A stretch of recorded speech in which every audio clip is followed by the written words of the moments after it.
उन्हाळ्यात शरीराला थंडावा देणारं आणि पित्तशामक असं कैरीच्या पन्हची अगदी सिंपल अशी रेसिपी शेअर करते तुमच्याबरोबर.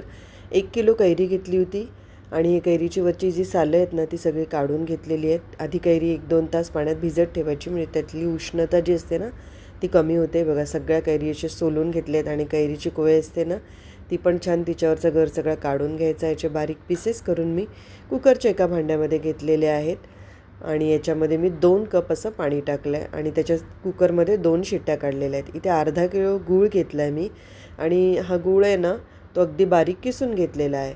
किसून म्हणजे चाकूनीच बारीक केलेला आहे.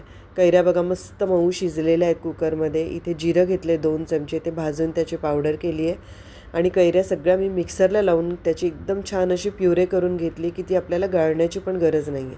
आता कढईमध्ये हे सगळं प्युरे टाकले, त्याच्यामध्ये जो अर्धा किलो गूळ होता तो टाकलेला आहे आणि सगळं मिक्स करून घ्यायचं आणि हे आपल्याला मिक्सचर आहे ना ते छान शिजवून घ्यायचं आहे, म्हणजे आपल्याला ते फ्रीजमध्ये 2 ते 3 महिने सहज टिकवता येतं. आता गूळ छान मेल्ट होतो, मग त्याच्यामध्ये आपण टाकणार आहोत जिरं जे भाजलं होतं आणि त्याची पावडर केली होती ते मिक्स करून टाकायचं आहे. छान मीठसुद्धा ह्याच्यात ॲड करा. इथे क्लिप मिस झालेली आहे आणि शिजल्यानंतर बघा त्याचा कसा छान रंग आलेला आहे. इथे थंड करून घेतलं आहे मी 1-2-4 तास त्याला आणि छान थिकनेस येते एवढं थिक आपल्याला करायचं आहे.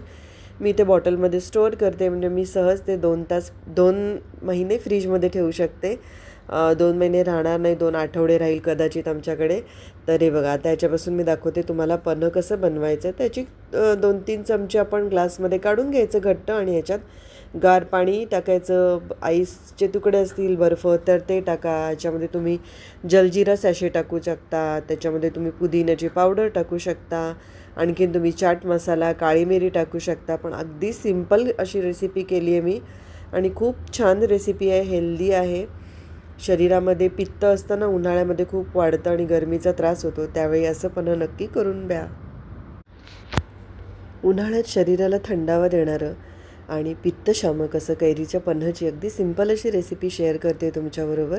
1 किलो कैरी घेतली होती आणि कैरीची वरची जी सालं आहेत ना ती सगळी काढून घेतलेली आहेत. आधी कैरी 1-2 तास पाण्यात भिजत ठेवायची, म्हणजे त्यातली उष्णता जी असते ना ती कमी होते. बघा, सगळ्या कैरी असे सोलून घेतले आहेत आणि कैरीची कोय असते ना ती पण छान तिच्यावरचा गर सगळा काढून घ्यायचा. याचे बारीक पीसेस करून मी कुकरच्या एका भांड्यामध्ये घेतलेले आहेत आणि याच्यामध्ये मी 2 कप असं पाणी टाकलं आहे आणि त्याच्या कुकरमध्ये 2 शिट्ट्या काढलेल्या आहेत. इथे अर्धा किलो गूळ घेतला आहे मी आणि हा गूळ आहे ना तो अगदी बारीक किसून घेतलेला आहे. किसून म्हणजे चाकूनीच बारीक केलेला आहे.